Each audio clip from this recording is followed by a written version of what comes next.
가치 있는 소비를 위해 생활 속 경제 이슈를 짚어보는 가치경제 시간입니다. 기온이 뚝 떨어지면서 단풍의 계절이 성큼 다가왔습니다. 올해는 늦더위와 가을 장마로 단풍이 늦어졌는데요.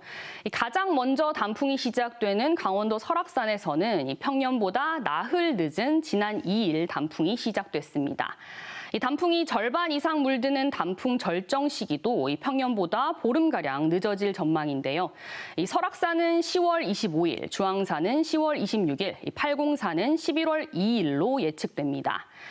다음 달 초까지 단풍 명소마다 많은 관광객이 몰릴 것으로 보이는데요. 특히 팔공산은 올 연말이면 국립공원 승격 2주년을 맞습니다. 승격 뒤 관광객이 20~30%가량 증가하는 등 효과를 톡톡히 보고 있는데요. 하지만 먹거리나 즐길 거리, 체류시설이 부족하다는 지적은 계속되고 있습니다. 팔공산 안의 체류시설은 단 2곳뿐인데요. 이마저도 3성급 호텔과 레지던스로 대규모 인원을 수용하기에는 턱없이 부족합니다. 또 대구 공산동이 상수원 보호구역의 보전산지, 고도 제한 등 규제로 묶이면서 발전을 저해하고 있다는 주장도 나옵니다. 김상호 대구 동구의원은 상수원 보호구역 완전 해제와 보전산지 용도 변경, 고도 제한 완화 등 규제 철폐가 필요하다고 주장했습니다. 또 공산댐 수변공원 등 휴양시설과 고급 호텔, 대형 콘도 등 체류형 숙박시설을 적극 유치해야 한다고 강조했습니다. 대구정책연구원도 팔공산 국립공원 관광 모델로 가족, 생태, K내셔널파크 중심지를 내세웠습니다.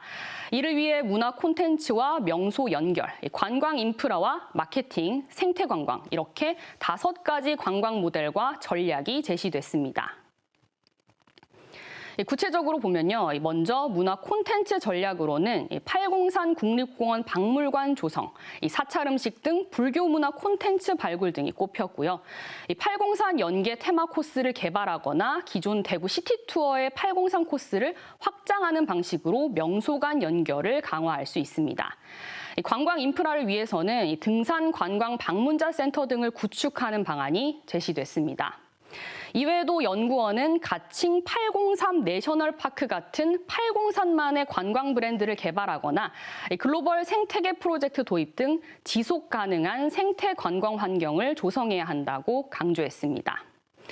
참고할 만한 해외 사례로는 일본 후지 하코네 이즈 국립공원이 있습니다. 도쿄 남서부 후지산부터 이즈반도 남쪽 여러 군도까지 이어진 국립공원인데요. 이 국립공원에서는 다양한 지질과 호수, 온천 관광뿐만 아니라 둘레길 하이킹이나 페리, 스노클링 등 다양한 계절별 코스를 제공하고요. 교통 패스권과 연계해 접근성을 높이면서 매년 방문객만 1억 명에 달합니다. 대구정책연구원은 앞으로 TK 신공항과 달빛철도 등을 연계하면 팔공산이 남부 거대 경제권의 글로벌 관광 중심지로 새롭게 성장할 수 있을 것으로 기대하고 있습니다. 대구시도 8월부터 관광 활성화를 위한 기본 계획 수립 용역을 진행하고 있는데요. 연말쯤이면 결과가 나올 것으로 보입니다. 팔공산 국립공원 승격에 따른 경제적 가치는 5,200억여 원으로 도립공원 때보다 2배 높아질 것으로 추정되는데요.